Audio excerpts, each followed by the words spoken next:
Most people don't talk to understand or to learn. They talk to protect what they think they already know. And I've talked about this in a previous episode or maybe in a different interview where our reticular activating system, it's a kind of a lizard brain or the mammalian brain that operates in the background that's processing all of our information because there's just so much info that's coming in at any given point in time.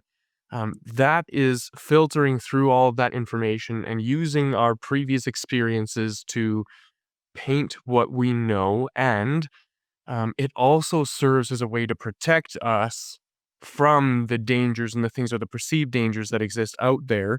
And one of those perceived dangers is being wrong. And so your ego is what I use to describe that mammalian brain. It's like your identity, who you think you are, who you think I think you are. We covered that in a different episode, but it steps in to protect you. And so whenever you're like having conversations with your friends or your family, um, and you find if you've ever found that they turn into conflict more often than not, or you end up butting heads with the people that you're talking to, this might be you, where you're not talking to understand or to learn or to grow. You're talking to prove a point, to establish that you're right or that you know something. And that might just be instinct. That might just be your ego stepping in to protect you.